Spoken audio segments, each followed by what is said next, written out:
Olá, doutora! Boa noite! Olá, boa noite. Seja muito bem-vinda à nossa live. Eu falando que nós estamos iniciando com chave de ouro a nossa semana de lives. Opa, obrigada. Eu gostaria de agradecê-la imensamente. Vou até tirar os comentários um minuto para todo mundo poder apreciá-la. Esses comentários ficam bem no rosto dos convidados. É verdade. Gostaria de agradecê-la. Gente, doutora Graciela, assim, uma simpatia. Quando a gente fez o convite, rapidamente ela aceitou conversar conosco um pouquinho. Como eu sempre digo, a gente compartilha um pouco dos nossos conhecimentos com as pessoas. E esse momento inusitado que a gente está passando foi uma assim, oportunidade que a gente teve de conhecer mais pessoas e compartilhar mais conhecimentos. Então, Com muito certeza. obrigada.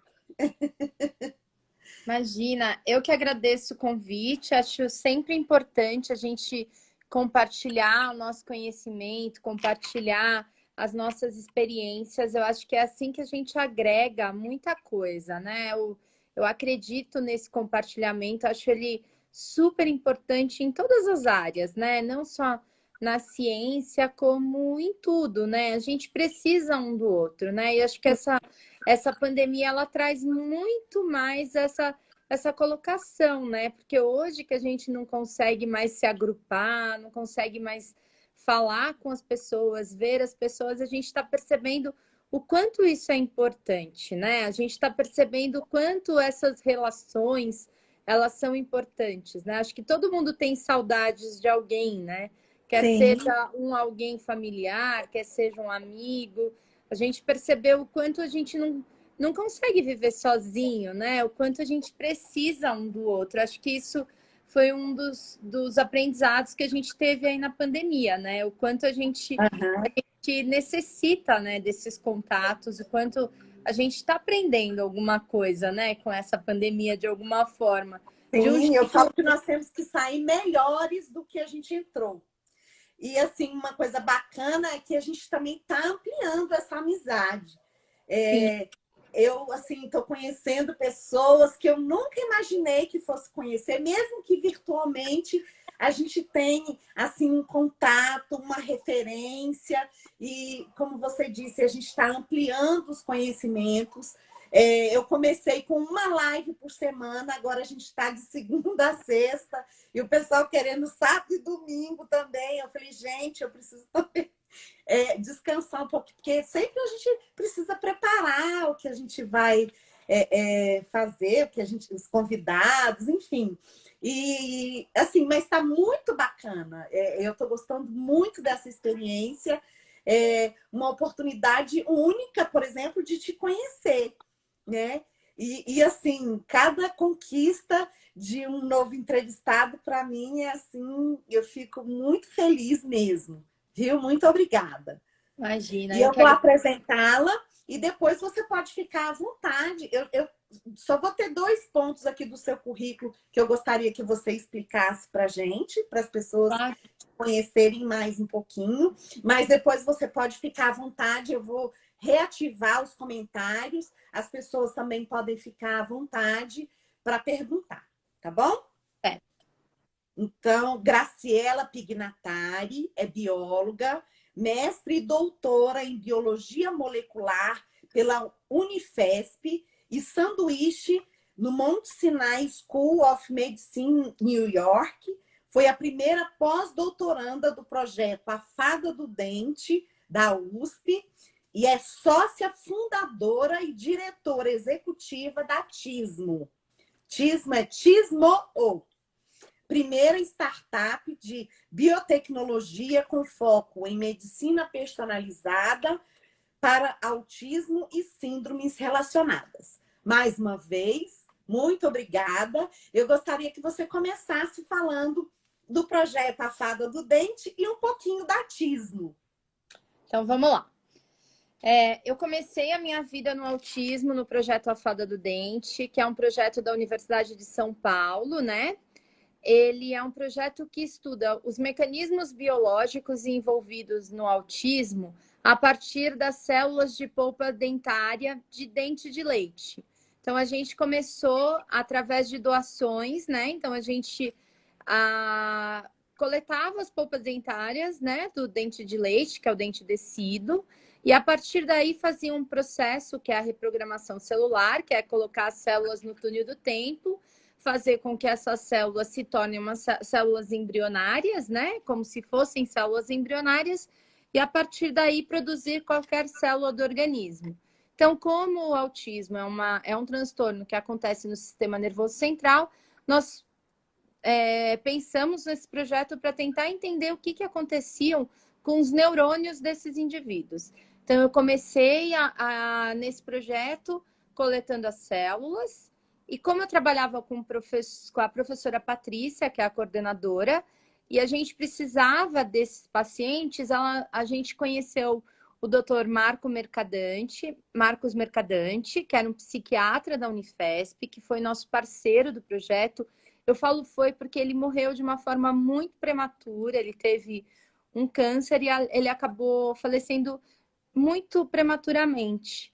Só que ele me disse que para eu trabalhar com autismo, antes de trabalhar, eu deveria conhecer os pacientes. Então, eu até poderia ter o acesso às células, mas eu teria que conhecer os pacientes. Isso, para mim, foi uma experiência bárbara, porque é muito diferente quando o cientista trabalha com uma célula e quando um cientista trabalha com a pessoa, né? Então, o meu objetivo era estudar o mecanismo biológico envolvido com o autismo, mas não tinha passado na minha cabeça conhecer os indivíduos com quem eu ia trabalhar, né? Porque era uma relação um pouco diferente. E ele falou, não, você vai conhecer esse transtorno de fato, você vai conhecer ele na íntegra. Isso para mim foi enriquecedor, né? Então, além de eu ir atrás, eu ir em busca das células para poder fazer todo esse outro trabalho de entender os mecanismos biológicos, eu fui conhecer os pacientes. Então, no começo, a gente tinha muita dificuldade de obter as células, porque ainda esse processo de doação no Brasil ainda é muito limitado. Hoje, acho que as pessoas entendem um pouco mais, mas eu comecei esse projeto em 2009. Então, 11 anos atrás, é bastante tempo. Então, a gente você tinha que divulgar mais o projeto, as pessoas precisavam confiar, né? Isso. Então, a gente começou ali um trabalho que a gente brinca de formiguinha, para poder fazer o nome do projeto, para as pessoas entenderem um pouco o que eram esses passos, para que a gente estava estudando. Então, nosso objetivo era fazer um entendimento. Os neurônios dos autistas, eles são iguais aos neurônios das pessoas neurotípicas, né? Não autistas, né? Então, era essa a nossa pergunta. Então, o que eles têm de diferente? Se eles não são, quais são as características diferentes, né? O que eles têm de diferente? Então, a gente começou esse projeto com essa pergunta, né? Então, eu participei desse projeto. Esse projeto tem algumas publicações científicas. Hoje, ele sempre foi coordenado pela professora Patrícia da USP. Ele teve outras pessoas envolvidas, como a doutora Fabielle Russo, que foi que fez, depois de neurônios, ela fez astrócitos e mostrou aí um papel importante dos astrócitos. Ela já esteve aqui conosco. Então por isso eu nem vou me estender a falar muito. Então, eu comecei nesse projeto, depois ela continuou e teve depois a doutora Anita Brito. Então, assim, a gente teve várias pessoas envolvidas, mas eu fui a iniciante. Então, assim, eu sou a matriarca, né? A pessoa que iniciou. Eu acabei, depois desse projeto, acabei conhecendo mais o autismo. E em 2015, 2016, a gente trouxe atismo, fundou o atismo, né? Atismo com 2 Os, esse tismo é a junção de autismo com otimismo na palavra, e os 2 Os significam um novo olhar. Então, a gente queria trazer um novo olhar para o autismo. Atismo não era para ser uma empresa no primeiro momento, era para ser um centro de referência para o autismo. Então, a gente foi atrás de órgãos públicos para tentar trazer dinheiro, né, recursos para que isso não fosse uma empresa e fosse sim algo público. Infelizmente, a gente não conseguiu, e como a gente já tinha o projeto, já tinha tudo na nossa cabeça. A gente montou o Autismo com o objetivo de ser um modelo de negócio baseado numa social enterprise. Então, que fosse uma empresa que associasse lucro com algum benefício social. Então, o que é Autismo? O que a gente tem hoje? Ela tem a medicina personalizada, voltada por recursos genéticos, porque a gente vê o autista como um ser único. Cada um deles tem uma característica especial. Então, a gente acredita que a medicina para eles deve ser o mais personalizado possível. E esse termo medicina personalizada não é um termo recente. Ele é um termo que existe desde a época de Hipócrates, que já se dizia que a medicina deveria ser personalizada, porque cada pessoa é única. Então, a gente hoje ouve falar nesse termo, mas isso já na medicina vem sendo cogitado ou falado, embora a gente não leve isso muito afinco, por vários motivos, mas a medicina personalizada é algo que a gente tem que começar ou conscientizar que ela é viável e ela precisa ser exercida. Principalmente no autismo, que a gente não tem pessoas com características iguais, que tenham um perfil tanto de tratamento como genético, enfim, que sejam iguais. Eles são únicos, eles são diferentes. Quer seja na sua característica, na sua neurodiversidade, né? Então, a gente sempre acreditou nisso. E a Autismo, ela surgiu para trazer o quê? Fazer uma aproximação do que estava acontecendo nas universidades, então na ciência, com a realidade das pessoas. Então, nosso objetivo sempre foi aproximar a ciência das pessoas. Então, como benefício social, sempre foi fazer conteúdos científicos para ser disponibilizados para as pessoas. Então, hoje a gente tem newsletters semanais. Então, quem quiser pode se cadastrar no nosso site, que vai receber não só relacionado à genética, mas a tudo que envolve o autismo. Então, a gente tem um site e a gente produz conteúdo científico semanal para que a gente possa colocar isso para as pessoas. A gente também faz essas lives, faz apresentações em todo o país, que é para colocar o tema da genética e dos fatores ambientais de uma forma baseada em evidências, para que as pessoas possam entender o porquê falar de genética, o porquê falar de fatores ambientais. Então, a gente sempre teve essa visão. Então, por que que isso é importante? Então, é trazer mesmo uma aproximação da ciência com as pessoas, porque aqui no Brasil a gente tem tantos bons cientistas e hoje a ciência ela é tão longe de nós, e acho que essa pandemia também traz para nós a realidade do quanto nós precisamos de ter uma ciência muito bem estabelecida, baseada em evidências. Então, o quanto a gente é dependente de uma ciência, né? O quanto nós precisamos e o quanto a gente, às vezes, está tão distante dessa ciência. Então, é tudo isso que a gente traz no coração do autismo. Então, eu saí da universidade, então, assim, eu já estava fazendo alguns pós-doutoramentos, eu saí para que eu pudesse vir assumir autismo e trazer esse coração, esse core de colocar a ciência de uma forma mais aberta e que a gente possa passar esse conteúdo que as pessoas consigam entender, mas que não seja um conteúdo aleatório, sim baseado em artigos científicos, para que a gente entenda aí um pouquinho mais do que é esse autismo, de que forma a gente pode ajudar com o nosso conhecimento, então, dentro das universidades. Então, é trazer a universidade para a casa de vocês.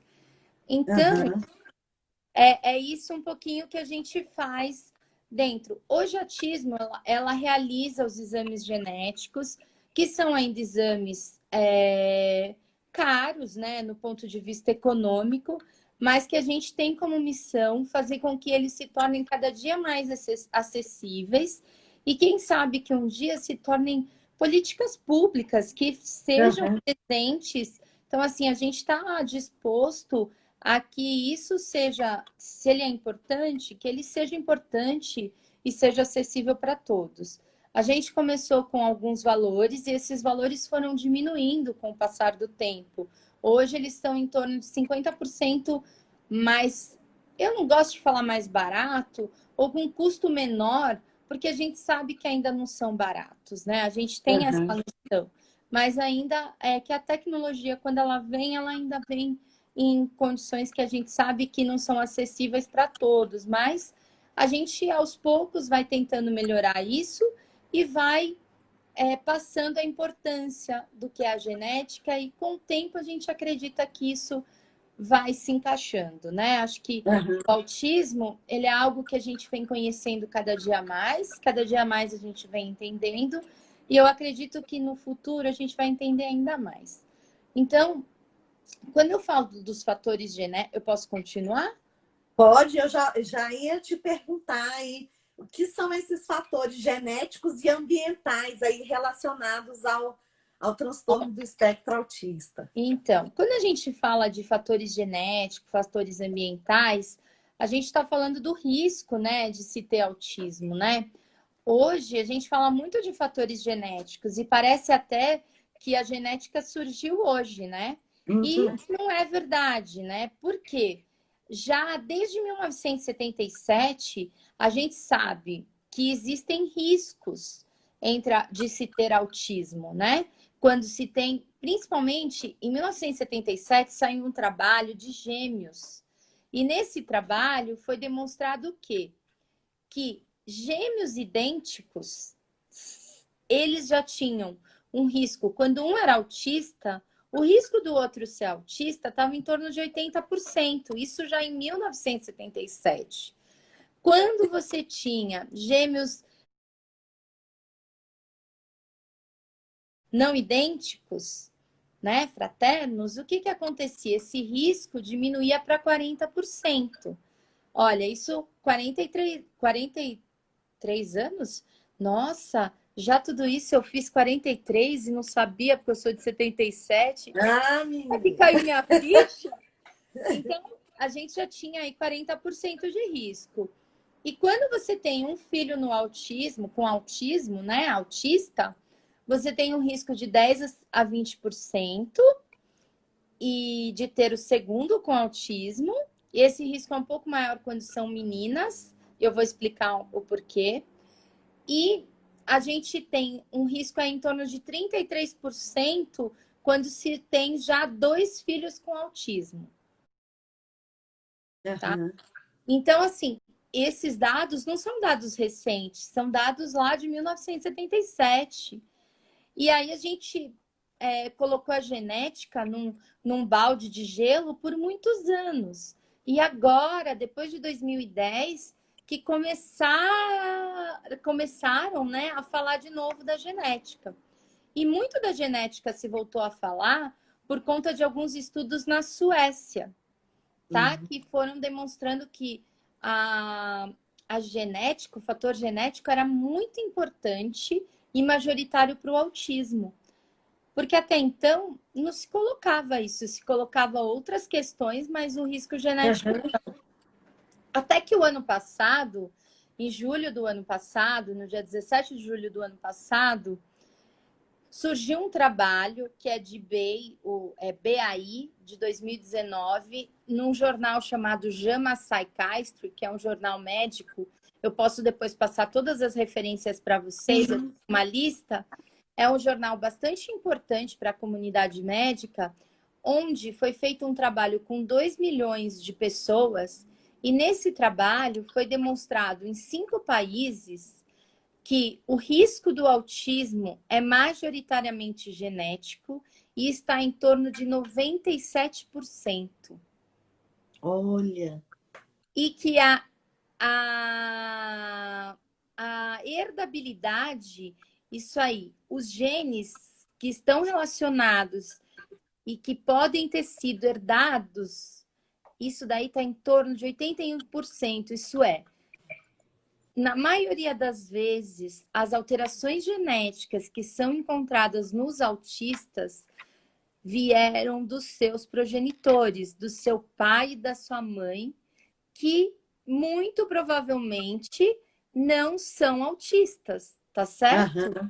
Então, existe um modelo que é chamado de modelo de copo, que eu não sei se eu vou conseguir falar para vocês, eu até trago, às vezes, alguma figura, que é um modelo que explica esse transtorno. A gente diz na genética que o autismo é um transtorno multigênico, porque envolve vários genes, ele não é monogênico, quando a gente fala que envolve um gene único, mas que ele é multigênico, multifatorial e aditivo. Isso significa o quê? Que envolve mais de um gene. Hoje a gente sabe que existem 961 genes relacionados ao autismo, de acordo com a Simons Foundation, tá? Uhum. E que não necessariamente a pessoa que tem autismo vai ter que ter todos esses genes alterados, não. Mas que a gente tem essas alterações. E que Aham. muito provavelmente elas vieram dos pais e dos pais que não têm autismo. Mas existem outras condições neuropsiquiátricas que têm genes que podem estar relacionados com TEA. Então a gente sabe que transtorno bipolar, depressão, esquizofrenia, deixa eu ver que eu estou esquecendo, TDAH, são condições que têm genes incomuns com autismo. Então, o que que acontece? Às vezes você fala, ai, mas na minha família não tem ninguém com autismo, mas pode ser que lá no passado, seu bisavô, sua avó, teve algumas dessas condições, você tem esse gene, só que para você, como você pode ter uma variante, uma alteração só, que vai acontecer? Você não manifestou essa condição, que na maioria das vezes são condições multigênicas. Mas Uhum. aí você encontrou o seu parceiro, esse parceiro também, muito provavelmente, tinha pessoas na família também que puderam ter essas alterações, ele também tem um gene ali alterado. Quando vocês foram ter um filho, por uma ocasião aí da vida, juntaram isso e Aham. esse filho tem aí essa adição, esse termo aditivo. E ainda pode ter fatores ambientais que Ah, põem esse risco, tá certo? Então, a gente diz que é um transtorno multigênico, multifatorial e aditivo. aditivo. Se vocês quiserem ver esse modelo de copo, eu tenho um TEDx que eu falo só desse modelo. Eu posso passar depois para você, Mara, e Sim. aí eu falo bastante desse modelo. Então, ele é bem interessante, é um modelo de copo, então, que mostra que quando se tem o autismo, significa que você transbordou o limite do copo, tá? Uhum. Então, você teve alterações genéticas, tanto alterações genéticas que podem ter sido herdadas, a gente viu que 81% do risco é de herdabilidade, mas você pode ter alterações que a gente chama do tipo de novo, que não são herdadas, que aconteceram depois, tá certo? Que não Aham. vieram do seu pai ou da sua mãe, tá? Mas que aconteceram ainda quando? No neurodesenvolvimento. A gente Aham. tem sempre que lembrar que a gente não adquire autismo, a gente nasce com autismo e que as alterações elas ocorrem nesse período no neurodesenvolvimento, tá certo? Aham. Então, quando eu falo de fator genético ou fator ambiental, eu estou falando de fatores que está acontecendo ali durante o neurodesenvolvimento. Então, quando teve a junção do espermatozoide com o óvulo, teve o ovo, e aí aconteceu todas aquelas dobraduras lá da embriologia, que é super complexo e super, Aham. super importante que aqueles passos ocorram da forma correta, e às vezes quando os passos mais importantes, né, dessa formação, a gente nem sabe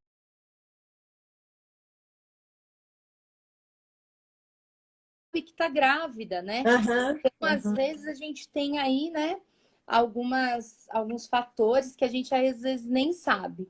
Então, E do por ponto isso, deixa eu só perguntar uma coisa. a questão do ambiental tem a ver com essa fase que você está falando. Sempre essa Porque as fase. pessoas pensam que o ambiental é aqui do ambiente externo.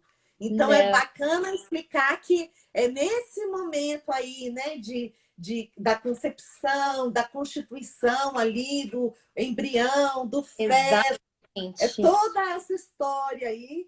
E o ambiente que a gente fala é deste ambiente, né? É desse ambiente. Existe um ambiente pós que a gente ainda se desenvolve, né? O sistema nervoso central, ele se desenvolve um pouquinho depois do nascimento, né? Então a gente tem algumas coisas aí, mas o mais importante é esse ambiente, o ambiente intrauterino, tá certo? Então o que a gente tem que lembrar é desse ambiente. Então quando eu for falar para vocês de fatores ambientais, então assim, vamos lá, fatores genéticos, a gente está falando, eu já falei, então pode ser herdado, como pode ser não herdado, mas acontecendo ali no ambiente intrauterino, então nesse neurodesenvolvimento, né, que a gente sabe que o sistema nervoso ele tem aí um período bastante importante de desenvolvimento, né, ainda. Aí eu tenho algo para falar de fator ambiental que é bastante importante. Eu acho que todo mundo vai fazer uma reflexão. Um dos fatores ambientais mais importantes que foi relacionado com autismo, que é um trabalho também recente, que é de Taylor, 2019. Tem um outro trabalho que é de NG Kenai, 2018, que é um trabalho que foi encomendado pelo governo canadense, que é o mesmo. Quem desenvolveu o modelo do copo para o autismo também foi o Sick Kids Hospital, que é canadense, né? E esse trabalho, que fala muito de fatores ambientais, também foi desenvolvido, um dos mais importantes foi pelo governo canadense, né? Ele fala sobre um fator ambiental que às vezes a gente nunca presta muita atenção, que é a idade paterna. Então, a idade do homem, ela é bastante relevante para casos de autismo. Por quê? As mulheres, elas nascem com os seus óvulos, né? Os homens não, eles produzem a cada necessidade, vamos falar assim, né? Uhum. E hoje a gente sabe, por esse trabalho do Taylor, que é um trabalho bem interessante, que ele não fala só de autismo, mas ele fala de outras condições neuropsiquiátricas. Eu não estou dizendo que o autismo é uma condição neuropsiquiátrica, eu estou falando que ele fala do autismo e de outras condições. Ele fala o seguinte, que um homem de 45 anos, ele tem 9% mais chance de ter um filho ou uma filha, uma criança, né, com autismo do que um homem de 25 anos, tá? Uhum. E aí eu vou explicar um pouquinho mais ou menos como funciona, né? A gente diz que a idade paterna ela pode estar relacionada tanto com mecanismos biológicos, como até com mecanismos comportamentais. Às vezes, a gente tem aí o fenótipo ampliado do autismo, a gente tem um homem até que tem mais dificuldade de relacionar, né? De se relacionar. Então, por isso ele vai procurar um parceiro um pouco mais velho e aí acaba tendo um relacionamento mais maduro, né? Até por questões sociais, mas a gente tem essa questão biológica. O que acontece? Vamos pensar que a produção dos espermatozoides, vamos associar ela a um toner de uma máquina de Xerox, né? Então, quando a gente compra aquele toner, nos primeiros anos de uso, né? Nos primeiros meses, enfim, quando ele está muito bom, né? Muito novo, o que vai acontecer? A cópia vai sair perfeita, né? Vai sair bem Aconteceu isso hoje forte. aqui em casa. Oi? Tive que limpar tudo. Aconteceu hoje aqui em casa, porque já estava antigo. A gente teve que limpar tudo. Então, mas quando tá perfeito, né? Tá novinho aquele toner, aquela máquina, ela vai produzir as cópias perfeitas. Então não vai ter erro, não vai ter nada. Conforme vai se usando, o que vai acontecer? Vai gastando, né? Ela vai apagando ali, vai borrando, vai apagando as letras. Então é como a gente pode dizer que acontece com a produção dos espermatozoides.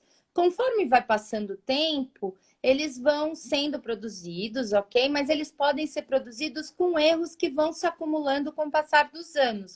Eu não estou dizendo que o homem não funciona, não é isso, pelo amor de Deus, não é nem nada contra os homens, mas é só dizendo que, do ponto de vista biológico, podem ocorrer alterações genéticas e essas alterações vão se acumulando com o passar do tempo. É isso que diz o trabalho. E essas alterações podem ser passadas para os seus descendentes. Apesar de não serem herdadas, elas podem ser de novo. Por quê? Os espermatozoides são produzidos depois, tá certo? Então, não é algo que você vai ter na sua constituição, mas você vai produzir alterações depois. Então, quando você for passar esse espermatozoide que vai se juntar com o óvulo, pode ser que ali teve uma alteração. E essa alteração foi passada para o seu filho, tá? Então, ela não é herdada, por mais que ela pode ter sido vinda de você, a gente não vai saber se ela veio. Só se a gente testar aquele espermatozoide e olhe lá, pode ser uma mutação pontual. Então, não dá, às vezes, para descobrir, tá certo? Porque é uma coisa, mas pode ter sido que foi no momento desse, e aí nós vamos, então, ter uma alteração de novo, que não foi, na verdade, herdada, mas é uma alteração genética, tá certo? Tudo bem? Deu para entender? Muito boa, muito boa. Porque o pessoal está falando.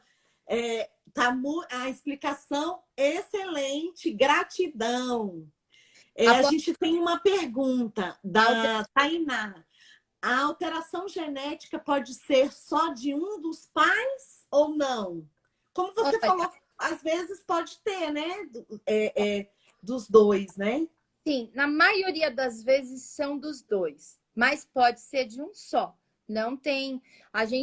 No autismo, a gente não tem uma regra, tá? Eu não posso dizer é X mais X, é Y mais Y. Não posso dizer. Na maioria das vezes, a gente vê nos dois, tá bom?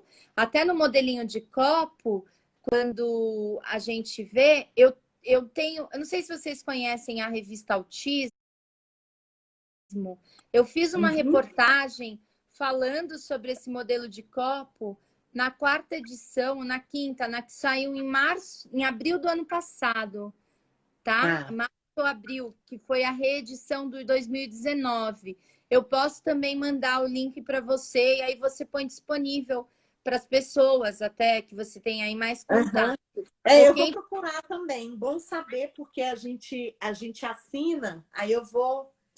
Então, é a primeira, mas eu te mando tudo. Eu tenho já um Word que eu já coloquei as coisas principais, aí eu te mando. Em relação à idade da mãe, a gente tem também, mas assim, ó, é 4 vezes menos frequente as alterações em óvulos do que em espermatozoides. Mas uma mulher de 40 anos tem mais chance do que uma mulher de 30. Nas mulheres, o que a gente vê que pode acontecer é a síndrome metabólica, tá? Geralmente, depois dos 35, alguém está perguntando se o pai e a mãe têm que necessariamente ter. Não, pode ser mutações ou alterações que venham de novo, mas geralmente tem uma questão genética.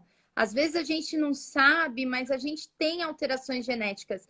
Por quê? A gente tem variantes genéticas muito comuns que qualquer pessoa que não está no espectro carrega essas variantes.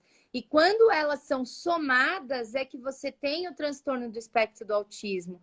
Então, pessoas neurotípicas podem ter essas alterações. Então, assim, às vezes a gente não sabe que carrega essas alterações. A genética, ela, às vezes, a gente quer entender, ela não está aí para ser entendida para ter nenhuma culpa. E, às vezes, a gente não carrega essas variantes, vai lá saber por quê, até por um histórico aí que a gente nem imagina. Pois é, aí eu tenho uma pergunta em relação aos exames, né? Deixa eu só terminar a questão da idade materna. Ok. Quando a gente tem a idade materna, a gente tem a síndrome metabólica, né? Então, assim, às vezes, quando a gente tem síndrome metabólica, está relacionada com o quê? Às vezes as mulheres mais que passam do 35 anos têm sobrepeso, diabetes, hipertensão. Então, isso daí confere um risco maior para autismo nas mulheres, principalmente acima dos 30 anos, dos 35. Uhum. Um outro fator ambiental, aí eu vou entrar nos exames, tá? Só falar os últimos fatores ambientais. É a utilização de ácido valproico, que é um antiepiléptico, durante a gestação. É o único medicamento que a gente sabe que é importante, não como fator de risco durante a gestação. E a gente sabe que algumas relações da criança durante a gestação também pode estar relacionado como fator de risco, como baixo peso, prematuridade, infecções durante a gestação, tá? Então, Uhum. isso tudo são fatores de risco. Agora, o que a gente tem que tirar da cabeça que não é fator de risco de jeito nenhum são as vacinas, o ácido Ok. fólico, toxinas, poluentes, vitaminas, alimentação, depressão pós-parto, tudo isso não confere risco para autismo, tá bom? Então a gente tem que tirar isso do nosso contexto, de nossa questão de culpa, tá? Porque isso não é nenhuma relação com autismo. Agora, faça a sua pergunta de exames genéticos, porque eu já falei dos fatores, eu tô aqui para responder. É porque as pessoas sempre perguntam, né? Para que a gente faz exame genético? Quais os objetivos ou quais os exames também que são recomendados, já que a gente sabe que não são assim tão em conta, né, financeiramente, mas por que é interessante, se a família tiver condições, se fazer exames genéticos e quais exames a família deve priorizar? Tá. Alguém perguntou alguma coisa de. Só responder aqui. Diabetes, hipertensão e sobrepeso da mãe, sim. E o medicamento que eu falei, eu não sei nome comercial, eu sei que é o ácido valproico. O ácido valproico, ele é utilizado como antiepiléptico, mas ele é também utilizado às vezes para transtorno de humor. Eu não, eu juro que eu lembrava do nome dele, tá? Ai, Aqui, a Lídia está falando de casais jovens, mas ela não falou caiu. necessariamente, Lídia, que só pessoas depois dos 30, depois dos 40. Tem toda a questão genética, que ela já informou, né? Que a gente também tem esses fatores genéticos aí de 97%. A Márcia falou Depaquene. Depaquene. De pacote?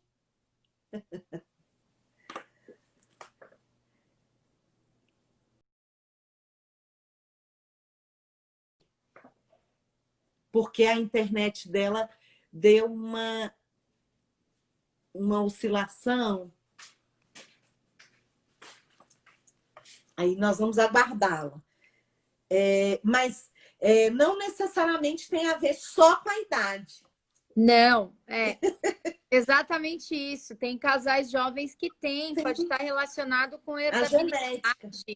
E então a gente não pode dizer que é só a idade, não. É como eu disse, é um transtorno multigênico, multifatorial e aditivo.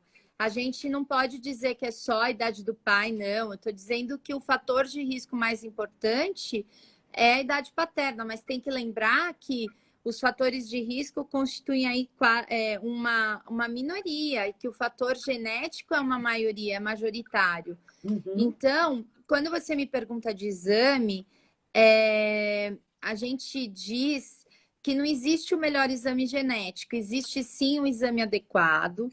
O autismo, ele é diagnosticado por um exame clínico, então ele é o médico que faz o diagnóstico, então geralmente é um neuropediatra, um psiquiatra da infância. Só que os exames genéticos, eles podem compor aí para entender qual é a causa, então qual é a etiologia desse transtorno, ou até mesmo trazer o que a gente chama da terceira camada, da segunda camada do diagnóstico.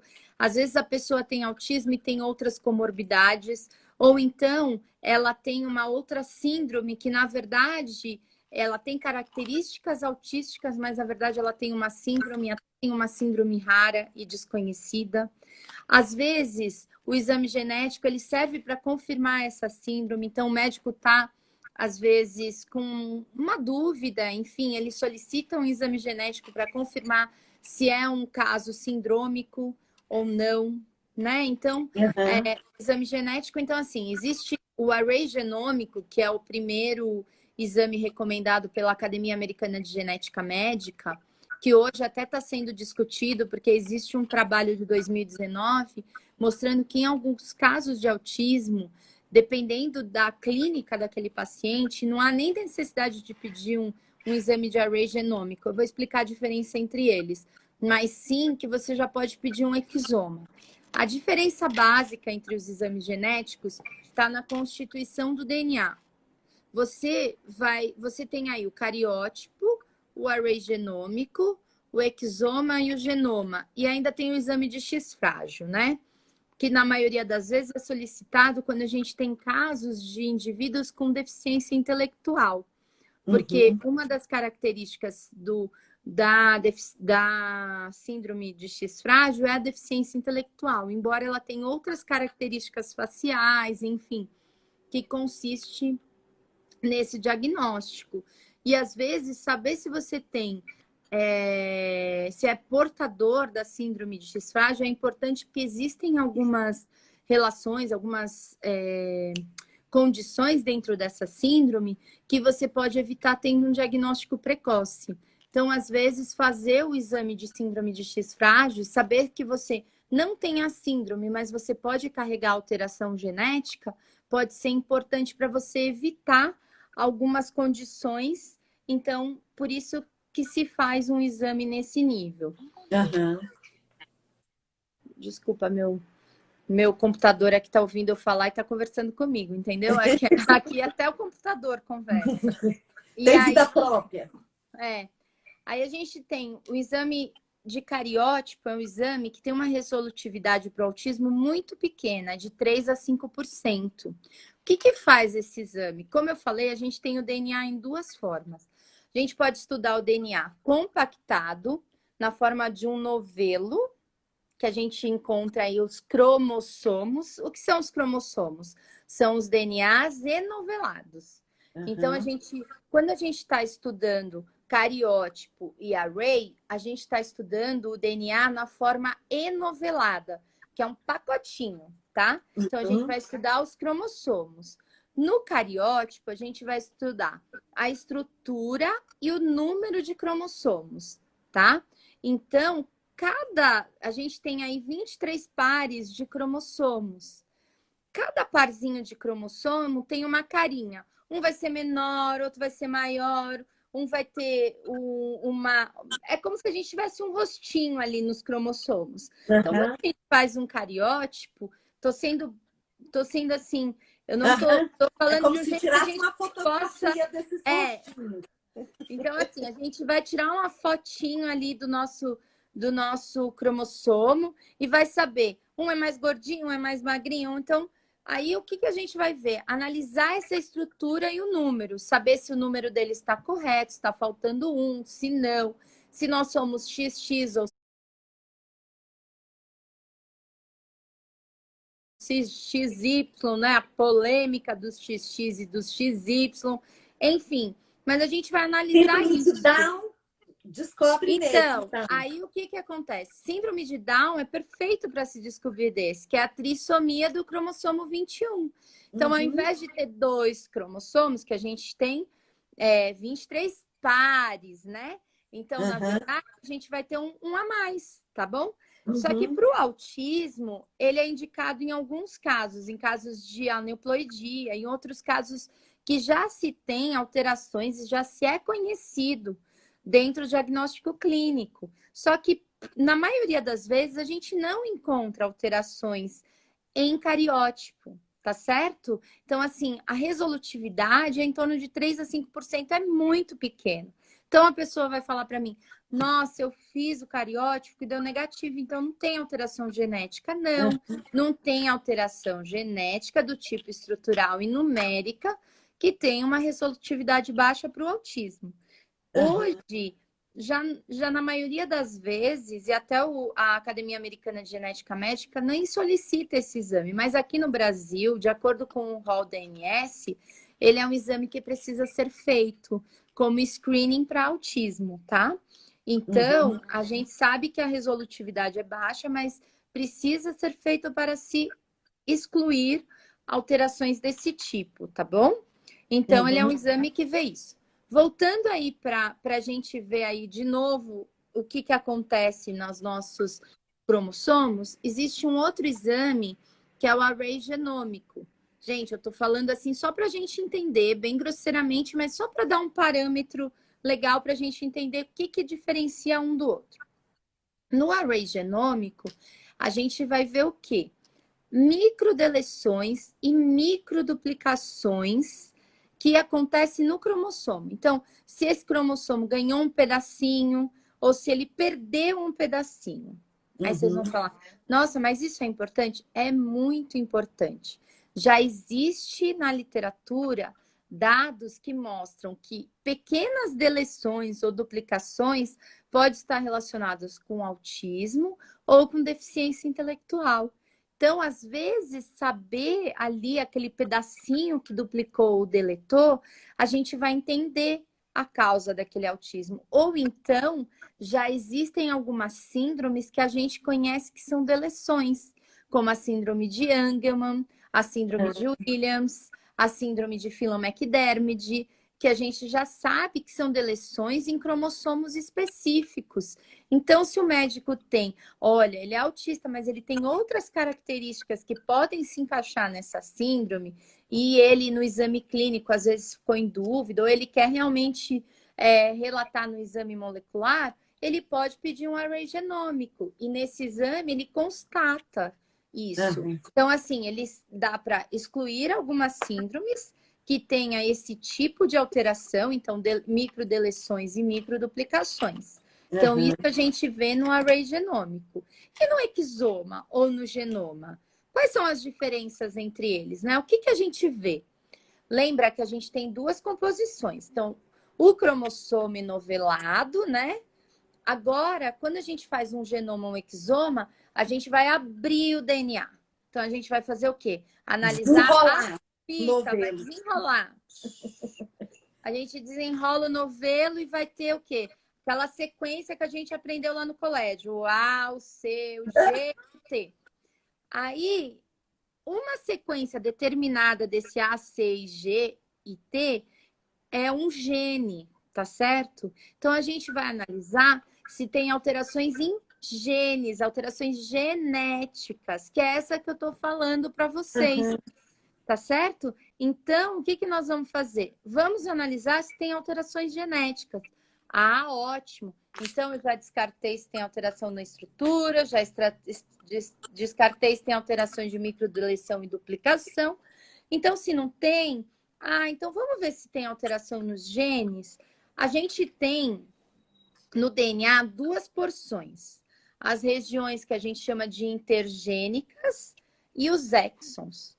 99% do nosso genoma é feito de regiões intergênicas e 1% é de exons. As regiões intergênicas, antigamente, eram vistas como lixo. Hoje a gente sabe que são as regiões que regulam o nosso DNA. Tá certo?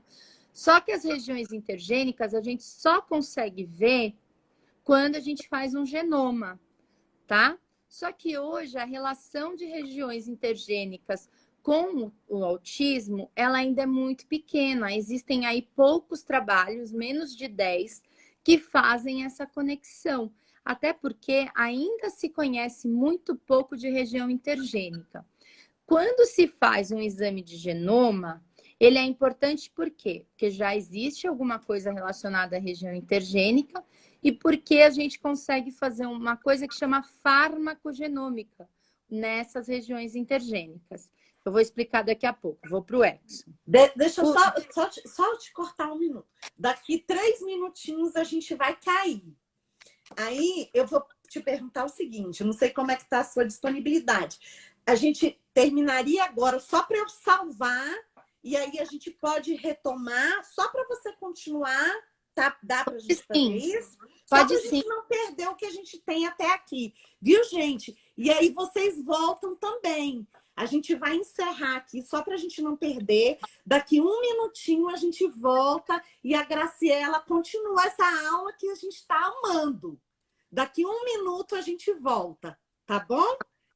Obrigada, Graciela. Gente, daqui 1 minutinho a gente volta, tá bom? Tá já, bom. já. Vamos lá. Obrigada. Imagina. Vamos voltar? Quer esperar mais um pouquinho? Não, você pode só fazer uma revisãozinha que você estava falando dos 2 exames, aí a gente segue. Tá bom. Então, eu vou falar. Então, agora, quando a gente está falando do exome do genoma, a gente está vendo o DNA desenovelado. Então, a sequência, né, das bases, que é o A, o C, o G e o T. Então, quando a gente tem uma sequência determinada dessas bases, a gente tem aí um gene, né? Então, quando a gente faz um exame genético desse nível, a gente vai ver se existem alterações genéticas, né? Então, nessa sequência. O que acontece no DNA é que ele é formado por 2 porções. Então, a gente tem os exons e as regiões intergênicas. 1% do DNA são os exons. 99% são as regiões intergênicas. Apesar de ser 99% constituído por regiões intergênicas, antigamente a gente achava que essas regiões elas não faziam nada. Hoje a gente sabe que elas são responsáveis pelo controle, por regulação dos genes, por todo o controle de fatores de transcrição, enfim, é uma região importante. Com relação ao autismo, o que a gente sabe, o porquê que se faz genoma, que existem alguns trabalhos já demonstrando que essas regiões são importantes para o autismo. Então, não são muitos trabalhos, eu não sei se são 4, se são 5, agora eu não estou lembrando, mas eu sei que são menos de 10. Só que ainda já está sendo demonstrado que existe essa relação. Só que essas regiões ainda estão sendo estudadas. Então, não são regiões que são plenamente conhecidas, tá? Então, elas, hoje, para nós, o genoma, ele tem um valor um pouco diferenciado, porque a gente faz painel, análise farmacogenômica. Eu vou explicar daqui a pouco que é análise farmacogenômica. Agora eu vou falar um pouquinho dos exons. Apesar de ser 1 a 1,5% da composição do DNA, esses exons, eles são as regiões codificantes, eles codificam a maioria do que a gente tem aí de funcional para as nossas células. Então, 85% das doenças que a gente conhece, que tem alterações genéticas, elas se encontram aonde? Nos exons, tá? Então, e por que que a gente às vezes faz aí uma análise dessas alterações genéticas, né? O que que são essas alterações genéticas? O que que é uma alteração genética, uma variante genética? Então, se eu falar para vocês televisão e falar pelevisão, existe uma diferença? Existe. Mas vocês entendem que eu estou falando televisão? Mesmo falando pelevisão? Dá para entender, né?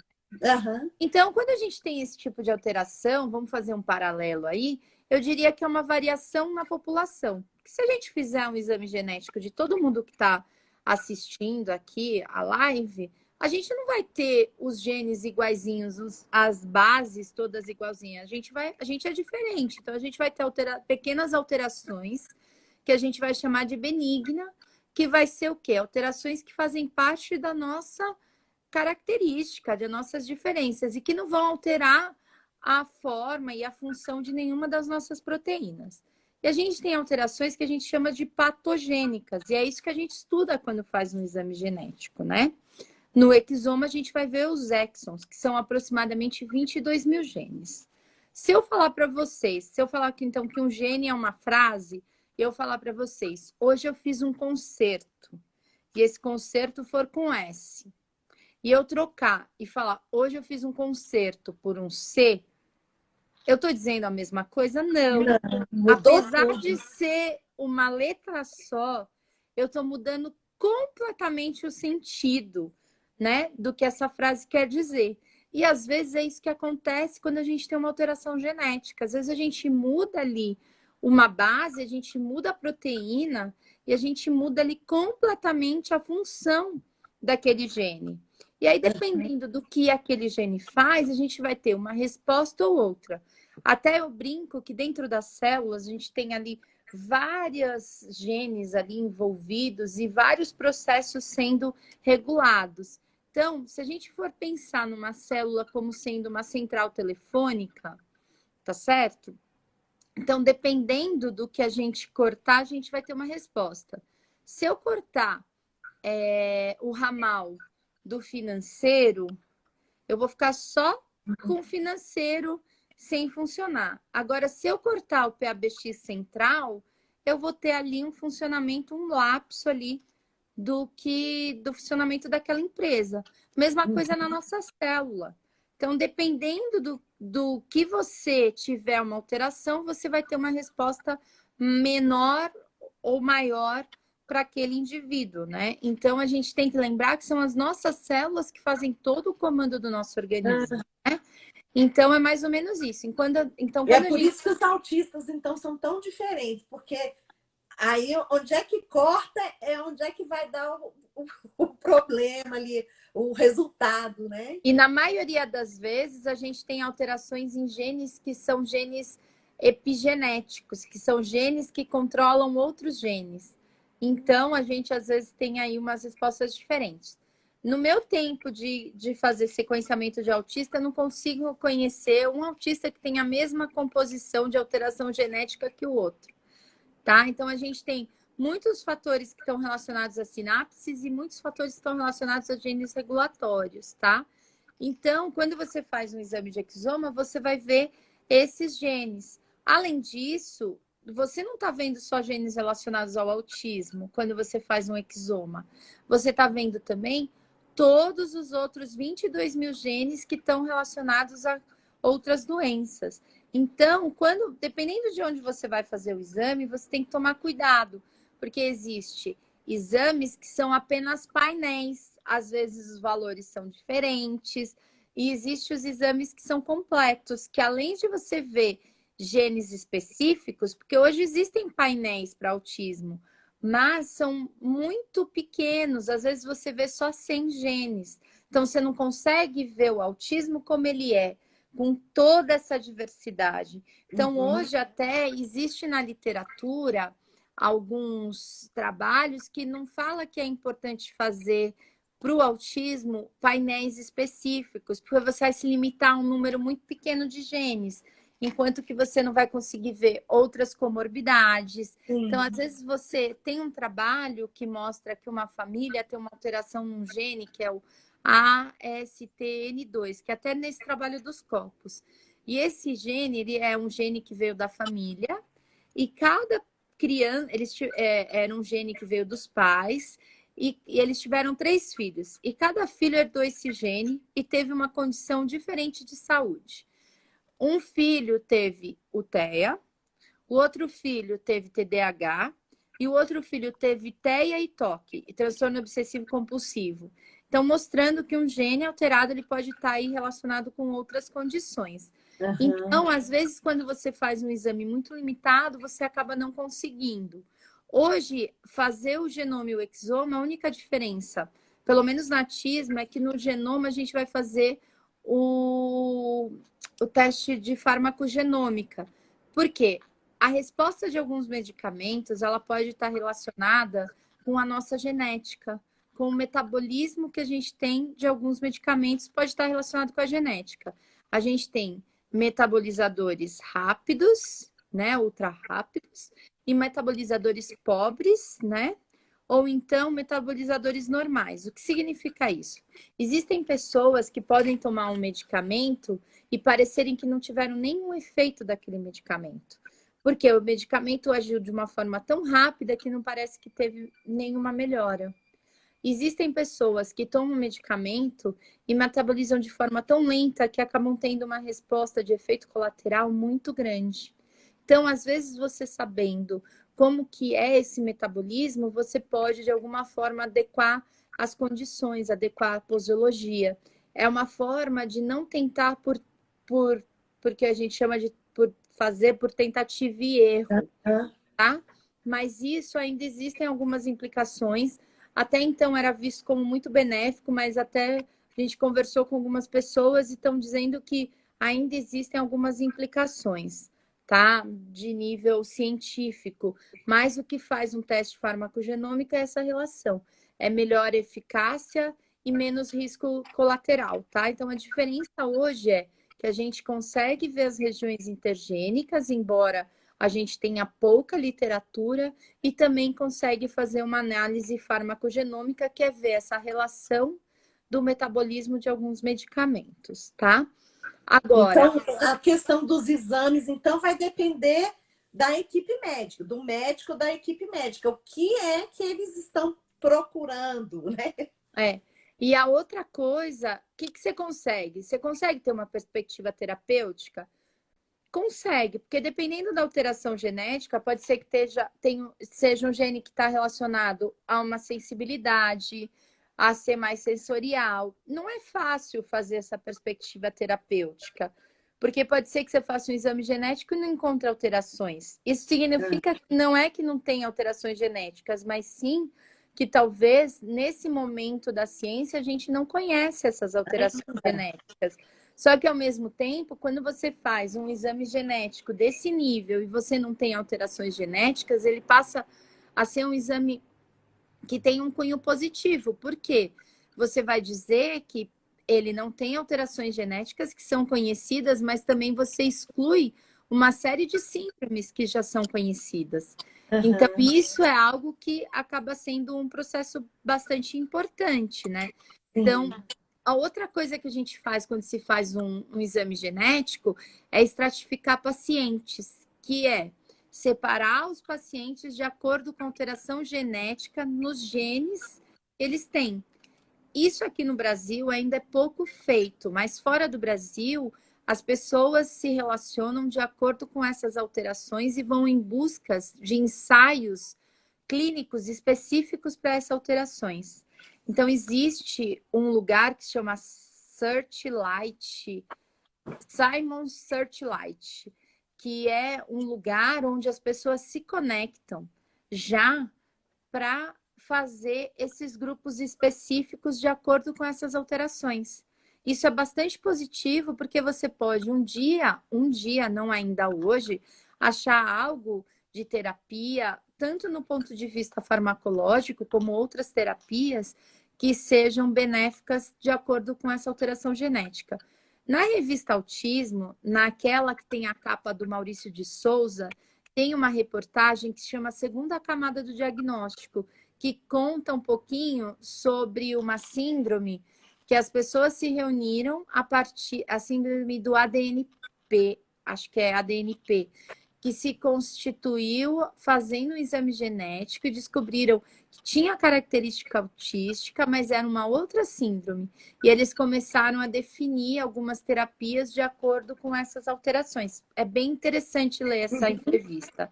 E a outra coisa que se pode fazer é a avaliação de risco de recorrência de autismo. A gente, quando faz um exame genético, a gente não pode precisar se vai ter outro filho, qual vai ser essa porcentagem.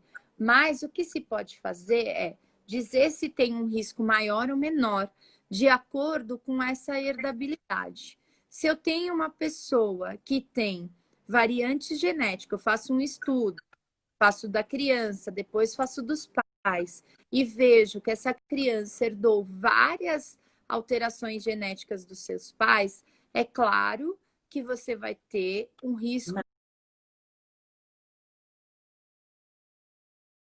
Você vai ter um risco dos pais maior do que na população em geral. Agora, Uhum. se esse indivíduo tem alterações genéticas que são do tipo de novo, a gente vai ter aí dentro um pouco acima da normalidade, né? Do que as pessoas têm, porque já tem um filho com autismo, mas não vai ter um risco um pouco maior se caso você tenha questões aí, alterações que são herdadas, né? Uhum. Então, o exame genético ele pode te dar uma avaliação de risco. Quem for dizer que dá para dizer que é 20%, 30%, 40% fazendo o exame genético, isso não é verdade. O que a gente pode dizer é que é maior ou menor, tá? Do Uhum. que o que a gente já sabe. Porque a gente, como é uma condição multigênica, tem muitos genes envolvidos e até genes que a gente não conhece, a gente não pode afirmar, tá? O que a gente pode dizer é, olha, eu tenho um indivíduo que tem uma alteração que é rara e que não foi herdada. Qual é a chance do pai ter? É a mesma da população, um pouco maior, porque ele já tem um indivíduo. Agora, se eu Uhum. tenho uma pessoa que tem um filho e ele, vamos supor, tem várias alterações genéticas, e essas alterações genéticas foram herdadas do pai e da mãe, claro que ele tem um risco maior. Então, é Uhum. isso que proporciona a avaliação de risco quando você faz um exame genético.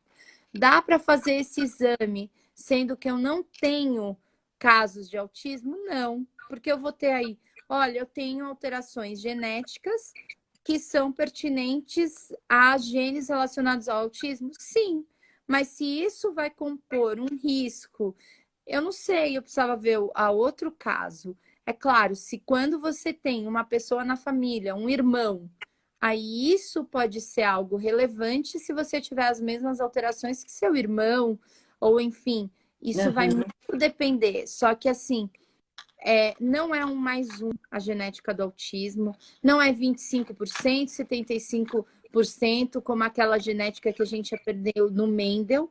É uma genética complexa, multigênica, multifatorial e aditiva. Então, se um dia alguém falar para vocês que dá para determinar, hoje, 2020, dia 10 de agosto, não Ainda. tá? Então, assim, eu estou sendo bastante sincera como eu sou, baseada em evidências e na ciência. Então, o exame genético, ele pode dar a causa, a segunda camada do diagnóstico, ele pode ajudar no prognóstico, sim, mas ele é muito mais para que a gente saiba a causa.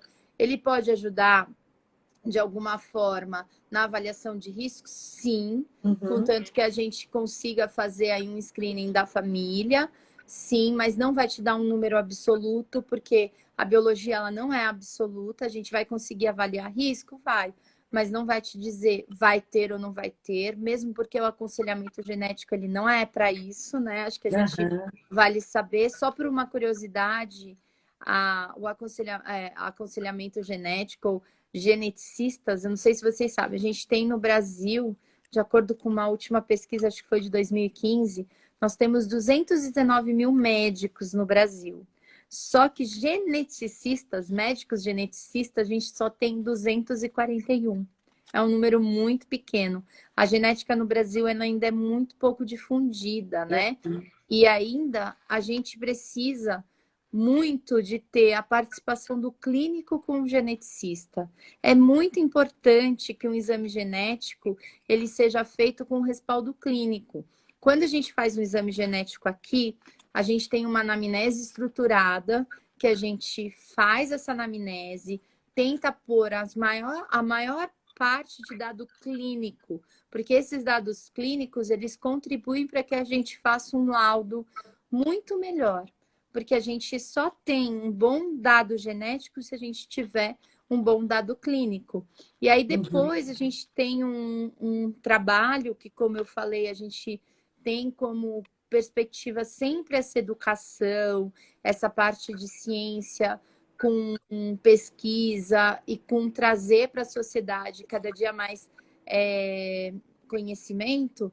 Depois que as pessoas recebem o nosso laudo, né, a gente faz o quê? A gente faz uma consulta de entrega, uma consulta pós-teste, que é, na verdade, uma conferência onde a médica geneticista e eu, e às vezes outras pessoas da equipe, a gente vai explicar quais foram os resultados obtidos.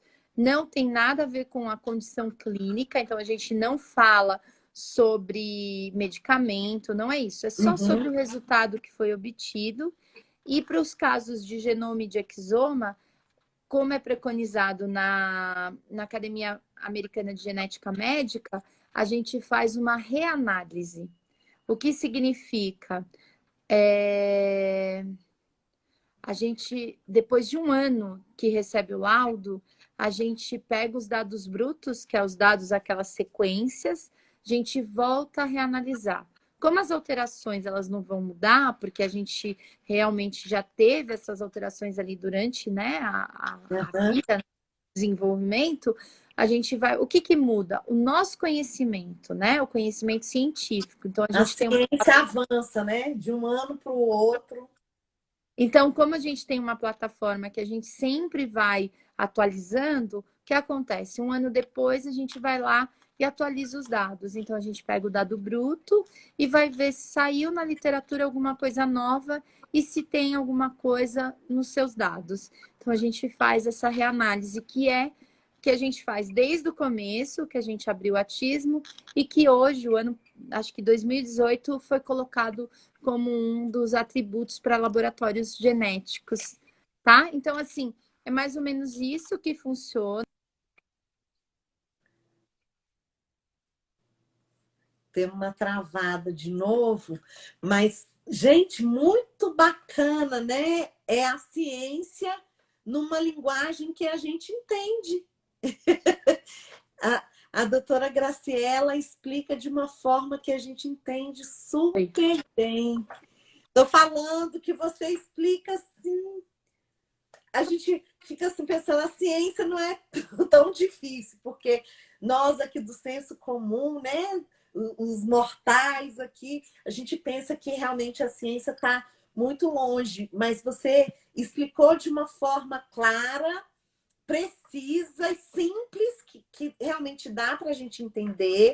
É, eu gostaria de agradecer mais uma vez e te pedir assim, se as pessoas quiserem entrar em contato, né? Se você pode responder, porque às vezes as pessoas. Eu nem abri os comentários, porque com certeza vai ter uma chuva de perguntas, mas aí as pessoas vão fazer diretamente para você. Olha, pode me escrever, graciela@batismo.com.br. Eu geralmente não consigo responder, às vezes, no mesmo dia. Eu tenho, às vezes, um problema. Às vezes eu demoro um pouquinho para responder, mas eu respondo. Se vocês quiserem questões mais amplas, vocês podem escrever no info@batismo.com.br, porque aí não tenho só eu para responder, tem a equipe. Então, às vezes, se for uma coisa mais direcionada, pode escrever para mim. Se for uma coisa mais abrangente, pode escrever para a equipe, tá? Então, que é no info. Quem quiser seguir a Tismo, a página da Tismo é www.tismo.us, porque a gente tem uma página que era americana. E quem quiser se inscrever para receber newsletter, tá lá também. E assim, eu gosto muito de falar com as pessoas, eu acho que a ciência ela só vai ser interessante do momento que ela se tornar acessível. Então, eu acho que o que a gente tem que fazer é tentar passar de uma forma que as pessoas entendam. Nem que seja o contexto menor, mas que a gente consiga, de alguma forma, explicar qual é o básico e o que é importante de vocês saberem, principalmente da diferença de um exame genético, para que ele serve, o que é um DNA, mesmo que não seja da forma mais coloquial que a gente precisa saber, mas uma coisa assim, então estou fazendo esse exame para fazer isso, então assim, eu gosto bastante e eu tenho como missão fazer com que a gente tenha essa aproximação e tenha esse entendimento, porque senão eu vou falar bonito e falar difícil e a gente não vai conseguir entender. Então, assim, eu não quero isso, eu quero que vocês consigam entender de uma forma simples para que vocês tenham perguntas e que a gente consiga aí fazer essa troca, porque aí a gente vai ter uma troca eficiente, né? É, não, e você, com seus exemplos, assim, dá para a gente entender perfeitamente, ficou super claro. as pessoas estão perguntando novamente os seus contatos. Não é em Brasília, a gente está perguntando se é aqui em Brasília. Não, eu sou São de São Paulo, né? Paulo. A Tismo fica em São Paulo, mas a gente faz os exames para qualquer lugar do Brasil, porque a coleta é saliva, então a gente manda o kit de saliva. A gente tem feito, às vezes, algumas promoções, então quem quiser se inscrever, tiver interesse em fazer exame genético, às vezes está lá na nossa plataforma, quando tem algumas oportunidades, assim, a gente manda para o e-mail. Eu não fico em Brasília, a Tismo fica em São Paulo, mas a gente atende a qualquer pessoa, em qualquer lugar, e a gente tem como objetivo fazer esses entendimentos. Eu já fui algumas vezes para Brasília, não, ainda não fiz palestra em Brasília. Quando voltar a pandemia, olha, Olha só. Isso, ainda bom não tive essa saber. oportunidade. Gosto bastante, eu gosto de falar nas lives, mas gosto bastante de estar pessoalmente com as pessoas, né? Eu gosto de gente, então quando voltar essa situação, se um dia vocês quiserem, é sempre legal a gente também ter aí mais contatos e eu estou à disposição aí para quem quiser. Mara, foi um prazer, foi muito gostoso Nossa, falar com vocês. eu estou Super radiante, eu importante. estou muito feliz. Muito Imagina. obrigada mesmo, de coração. Essa live fica aqui gravada no IGTV. Amanhã a gente coloca lá no meu canal do YouTube, Mara Tá. Rúbia Martins. Eu passo para você, se você quiser socializar, Ah, tá? com E certeza. agradeço muito, imensamente mesmo. Muito obrigada, viu? Imagina, eu que agradeço. Sucesso! Um beijão e boa noite para vocês. Muito obrigada, Graciela. Obrigada. Nada, tchau, tchau. Um abraço Tchau. a todos que tiveram a oportunidade de nos ouvir. Obrigada, viu? Tchau, tchau. Obrigada, querida. Sucesso. Obrigada, tchau. Tchau.